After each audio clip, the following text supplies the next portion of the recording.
Hi, I'm Nikki Robertson, and this is Vital Signs, where we explore the business of working well. Over the years, I've worked with numerous business leaders who've nailed the strategy but are running on emotional fumes.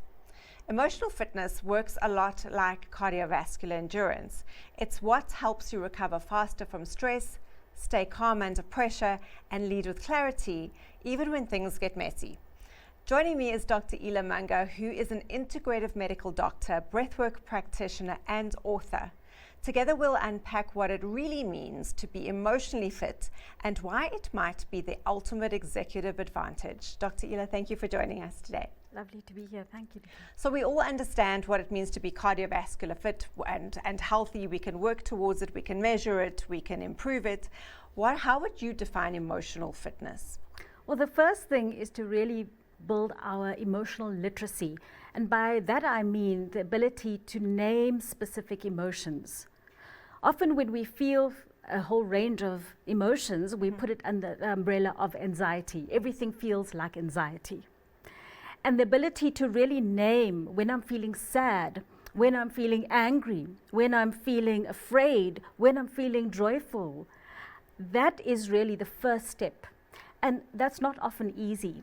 And it requires us to return to the feelings in our bodies, because every emotion feels differently in our body and lives somewhere different. When we feel angry, our jaw clenches. Exactly. Our tummy kind of clenches as well. When we feel sad, our body tends to collapse inwards. So to be able to really sense what our bodies are communicating to us, and in that way build that emotional literacy is the first step. We're not taught to do this. We're not taught to feel, we're not even taught to describe or name what we're feeling. How do we start bringing this into organizations, especially where people are really stressed and they are overwrought and they're getting sick? How do we bring this consciousness in? Well, I think it starts with the self. And really being able to cultivate a deeper sense of what my body is communicating to me. And when I can understand that, then I can communicate that more easily. And when we can build cultures of being able to name our own feelings and express them in a healthy way, then the person who is listening to me can respond in a way that mirrors my sense of self-regulation. How do we know when that emotional pulse is too high? A lot of people watching this are completely unconscious of when they are feeling. It goes way beyond just the small signals. How do we become a little more aware of when this is starting so we can take action? I think it shows up physically. So our bodies will communicate that to us. Right. So constant muscle tension, gut issues is a very common sign. When our immunity is compromised, so we're always getting sick. It also shows up in our behavior when we're more reactive than normal, Right. when we're behaving kind of out of character, Yes. when we feel more snappy, when our memory is impacted, concentration is impacted, and also when we start withdrawing from our sources of support around us. We kind of shut our friends and our families out, and we withdraw within, and we kind of tend towards more addictive behavior, whatever that behavior might be. And sometimes it's work, and sometimes it's even exercise. Yeah. Often we see that in the work situation. I think you've named everyone, and I can relate to so many of things. Somebody once said that you're burning out when you start becoming cynical. And I thought that was a really clever way of going, oh my goodness, aren't we all just so cynical?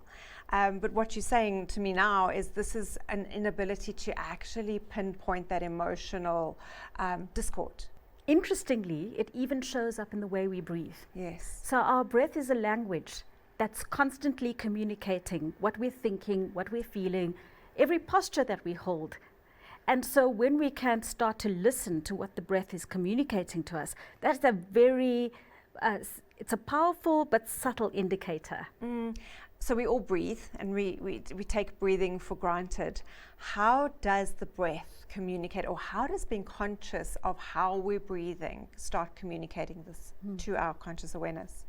When we're in a state of adrenalized energy or overwhelm or anxiety, we tend to breathe in a way that is quite shallow. Yeah. We tend to use our neck and shoulder muscles to breathe. Yes. And the breath feels higher up. It feels difficult to get a breath in.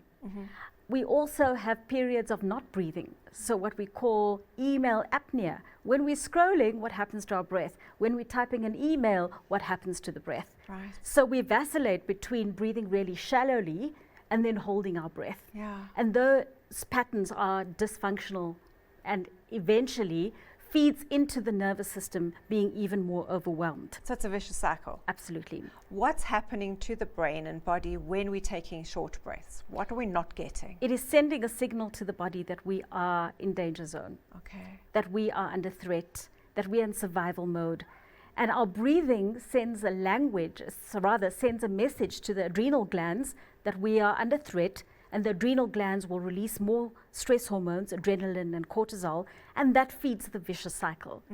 Our conscious breath is a direct access to our nervous system. So when we breathe consciously, it influences the nervous system directly and immediately. I think we've all got an experience of breathing deeply and just sensing how different we feel when we take a conscious breath. So why don't we do it more often?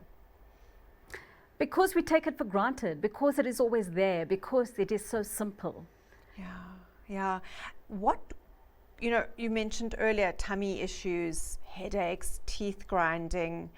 We don't always think about our stress levels in relation to our immune system and our health. Why do you think this is so important, especially nowadays where everyone is always on, there's so much pressure, people are getting sicker? Why is it so important nowadays to stop and to be a bit more introspective? Our survival depends on it. Okay, simple as that. It's as simple as that. Because if we carry on at this trajectory, then it leads to a whole range of not just physical illness, but mental illness. And we are seeing that. This is a pandemic. This is the greatest pandemic that we are facing right now.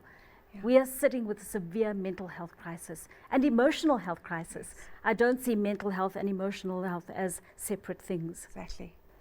Dr. Ela, thank you so much for joining us today. Thank you, Nikki. Just like building physical endurance, emotional fitness requires practice, recovery, and self-awareness. When we train our emotional resilience, we not only handle pressure better, but also make clearer decisions that inspire stronger teams and protect our own well-being along the way. Start small, notice your stress patterns, practice quick recovery techniques, and build your emotional muscle daily. And that's where we'll leave it for today. You can also catch this and all our previous episodes on YouTube. Thank you for watching, and goodbye.